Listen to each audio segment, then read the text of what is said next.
wabarakatuh. Innalhamdalillah nahmaduhu wa nasta'inuhu wa nastaghfiruh wa na'udzu billahi min syururi anfusina wa min sayyiati a'malina. May yahdihillahu fala mudilla lahu wa may yudhlil fala hadiya lahu. Asyhadu an la ilaha illallah wa asyhadu anna Muhammadan abduhu wa rasuluh. Oke. Jadi perkenalkan, nama saya Zunugoro Clever, bisa dipanggil Aziz. Dan di sini saya akan menceritakan tentang kisahnya Umar bin Khattab, dari beliau masih ada hingga beliau tiada. Kita masuk ke ceritanya.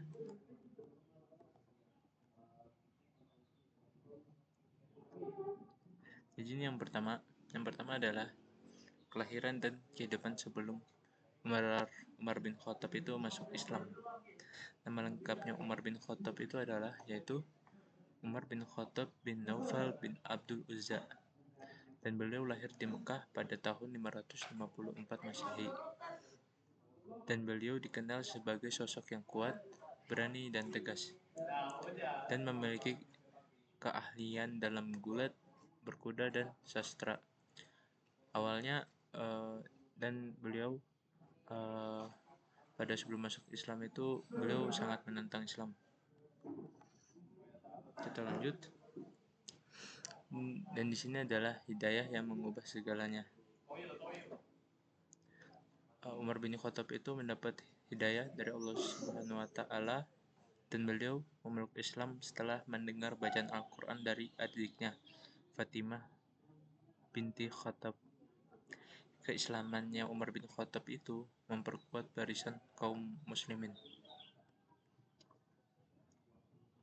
Dan di sini ada sifat-sifat teladan dari Umar bin Khattab. Yang pertama adalah tegas dan berani dalam menegakkan kebenaran. 2. Adil dan bijaksana dalam pemimpinan. 3. Sederhana dan zuhud dalam kehidupan. Dan di sini Umar bin Khattab adalah pemimpin yang paling adil dan tegas. Ia benar-benar peduli dengan rakyatnya dan berusaha keras untuk memperbaiki kehidupan mereka. Kita lanjut. Dan di sini ada pencapaian selama menjadi Umar bin Khattab selama menjadi khalifah. Yang pertama, membentuk kalender Hijriah. 2. Membangun kota-kota baru seperti Kufah dan Basrah. 3. Mengembangkan sistem irigasi untuk pertanian. 4. Mengatur sistem penggajian bagi tentara dan pegawai negara. Lanjut. Dan di sini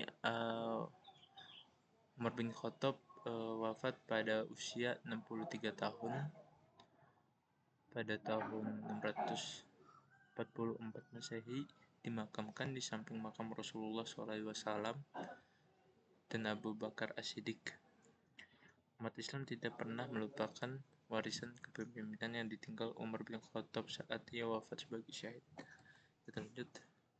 Hikmah yang bisa diambil dari cerita Umar bin Khattab ini adalah: yang pertama, ketegasan dalam menegakkan kebenaran. Kedua, keadilan dalam kepemimpinan. Ketiga, kesederhanaan dalam hidup. Keempat, kepedulian terhadap rakyat. Kita lanjut. Kesimpulan dari cerita Umar bin Khattab ini adalah kita dapat belajar banyak tentang kepemimpinan, keadilan, dan kasih sayang dan kasih sayang dari kisah Umar bin Khattab. Ini ya, dari kisah Umar bin Khattab, salah satu pemimpin yang memberikan kontribusi penting bagi Islam adalah Umar bin Khattab. Mari kita doakan agar beliau selalu mendapatkan berkah dari Allah Subhanahu wa taala. Oke, sekian dari saya. Jika saya banyak kesalahan, tolong dimaafkan. Thank you. Wassalamualaikum warahmatullahi wabarakatuh.